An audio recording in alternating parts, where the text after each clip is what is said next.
Hi friends, I welcome you all for this session. In this video, we will be discussing a common diagnostic dilemma that we often face during prenatal ultrasound, that is, the suspicion of clubfoot. At times, the foot may appear completely normal in one imaging plane, but in another plane it may raise the concern for clubfoot.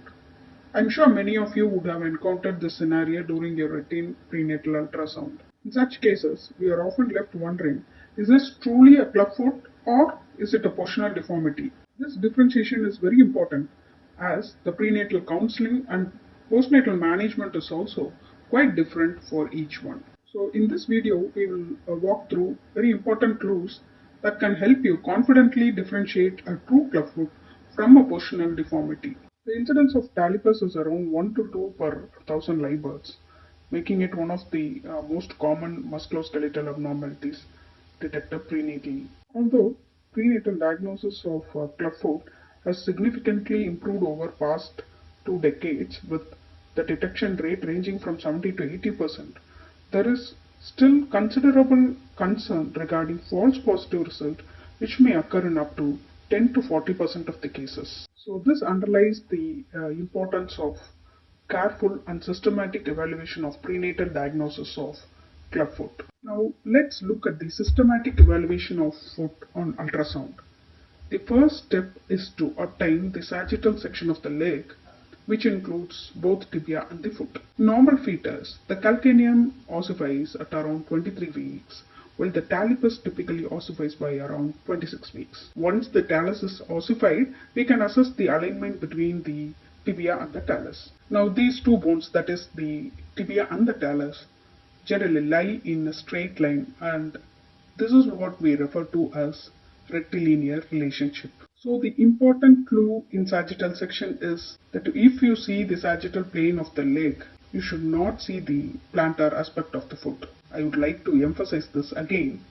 In a true sagittal section, the sole of the foot should not be visible. If you happen to see the plantar aspect of the foot along with the long axis of the leg, then it is likely that the foot is abnormal, then which needs even more further evaluation to confirm. Now the next step in the systematic evaluation of the fetal foot is to assess the transverse section of the sole or the plantar aspect of the foot. In image A, we see normal foot where the medial or inner and the lateral or outer edges are appearing straight and parallel. This straight alignment is a reassuring sign of normal development. In image B, we can see the plantar view of the foot with talipes equinovarus. Here, the metatarsal bones are medially deviated, creating a concavity on the medial side or inner side of the sole, and this gives bean-shaped appearance, which is typical of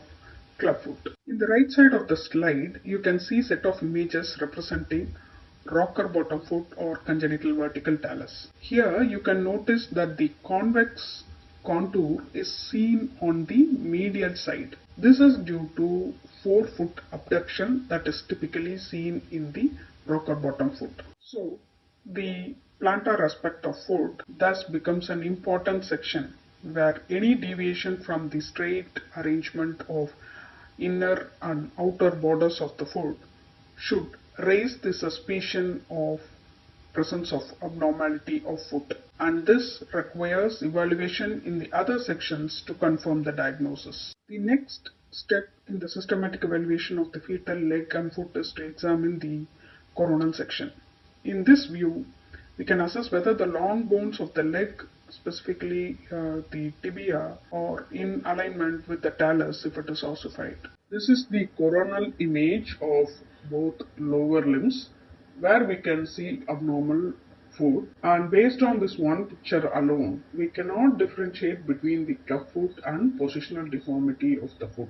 Now, let's go through the key components of the clubfoot, also known as talipes equinovarus. As we move from left to right across these images, we can appreciate the classic deformity in multiple planes. The first image on the left demonstrates supination of the foot, where the foot appears to lie in same plane as the long bones of the leg. This feature can be effectively assessed using coronal section during the ultrasound. The next image shows adduction and medial deviation of the forefoot, which is best appreciated in the anterior view. This abnormal inward turning of foot is also well visualized in the 3D image. Moving on, the sagittal section reveals heel hyperextension due to equinovarus deformity.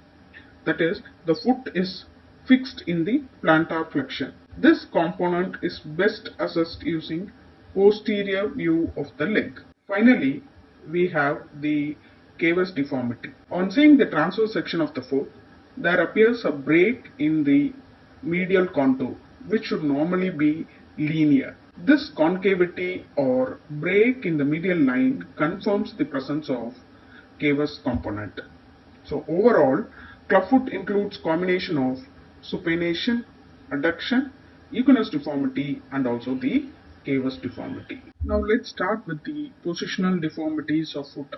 The first one is pes supinatus. This is one of the main differential diagnoses of clubfoot. In both pes supinatus and true clubfoot, the plantar aspect of the foot appears supinated. However, this is less pronounced and it may be intermittently present during ultrasound examination in the case of pes supinatus. Now, what is the key differentiation point between this pes supinatus and clubfoot? When we do a systematic multiplanar assessment, then the sagittal section in the pes supinatus does not show any heel hyperextension, so the equinus part is absent here. The transverse section of the foot does not reveal any adduction of forefoot.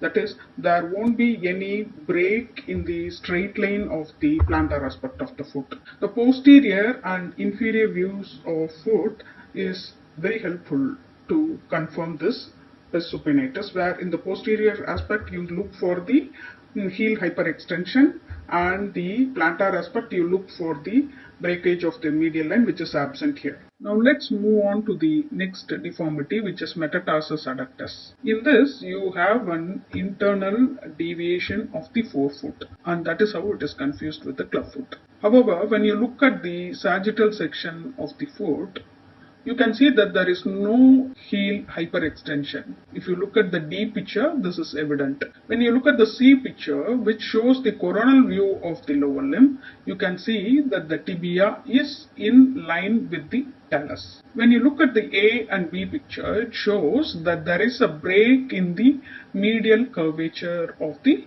foot plantar aspect. Also, there is a toe spacing, that there is a gap between the first and the second toe. So these are all the diagnostic feature of the metatarsus adductus. Now comes the talipes calcaneum valgus or the pes talus. Here the foot is excessively dorsiflexed with the long axis of foot sometimes parallel to the anterior surface of the leg. So on sagittal section we can see that there is exaggerated dorsiflexion, but however there is normal linear relationship between the talus and the tibia, confirming that there is no malalignment. But the sagittal section and the coronal view may be difficult to obtain because of the maybe due to associated oligo or fetal crowding. You can see the postnatal images of all these deformities are also given here to have a better understanding of the positional deformities. Now, if you look at all these positional deformities, they have one common finding, and this is the finding that differentiates it from the clubfoot. Can you guess it? Yes, it is the hyperextension of the heel, which is absent in positional deformities, whereas it is consistently present in the clubfoot. Now, various objective methods have been explored to help to reduce the false positive diagnosis of clubfoot on prenatal ultrasound. In this particular study by Lana et al., several parameters were evaluated, including the angle between the long axis of tibia and the foot, width to length ratio of the foot, the ratio between the tibial length and calf width ratio. So, however, among all this, it was found that only the angle between the long axis of the foot and the tibia showed consistent correlation with postnatal confirmation of true clubfoot. Therefore, in the following slide, I will focus specifically on this angle measurement, which has emerged to be a relatively reliable and reproducible marker in clinical practice. Now, let us understand how to measure the angle between the long axis of the tibia and foot, which is the one of the most reliable objective parameter in the diagnosis of clubfoot. First, on the sagittal ultrasound view, draw a straight line along the long axis of the tibia and then draw another line along the long axis of the foot. The key point here is measure the angle formed on the outer side and not on the inner side. Now, based on the value of this angle, if the angle is less than 80 degree, it is considered as mild deformity, and in most cases this is due to positional variant, and these cases usually require confirmation in the other planes. An angle between 80 to 100 degrees suggests moderate deformity. According to the study, 94.5% of such cases were confirmed postnatally as true clubfoot. An angle greater than 100 degree indicates severe deformity, and nearly 100% of these cases were confirmed to be true structural clubfoot after birth. Interestingly, when a cutoff of more than 80 degree, 85 degree was used, the diagnostic accuracy improved significantly, with both sensitivity and specificity increasing. However, the negative predictive value decreased, which means that if the angle is below this threshold, we must still be cautious and not completely rule out the diagnosis. So this angle measurement therefore serves as a valuable tool in strengthening our diagnostic confidence, especially when used in conjunction with the systematic multiplanar evaluation. To confirm the prenatal diagnosis of clubfoot, in addition to multiplanar imaging, certain objective and observational criteria may be added to increase our confidence in the detection. The angle between the lower leg and the foot, when measured in sagittal plane, of more than 80 degree, preferably more than 84.7 degree, provides highest diagnostic accuracy with excellent sensitivity and specificity, and it is currently considered as one of the most reliable predictor of the true clubfoot. The width to length ratio of the foot of more than 0.48 can support the diagnosis, but however it is not a primary tool and often it is considered as a supplemental tool. Coming to the bilateral involvement is more common with the true clubfoot. When you do careful observation of the foot during fetal movements, especially the movement of the lower limbs, and if there is no dynamic correction of the foot, then it is more likely to be true clubfoot. And also, if the deformity is consistently present across repeated scans, then it also confirms that it is more likely to be the true clubfoot. Finally, to sum up, judicious use of multiplanar evaluation of the foot along with the observational criteria and the objective measurement of the angle of the foot can help us reliably diagnose or confirm the diagnosis of clubfoot, and also we can differentiate it from the positional deformities of foot. I hope this video will be useful for your clinical practice, and I think I have made the differentiation clear to you all. Thank you so much for your continuous support.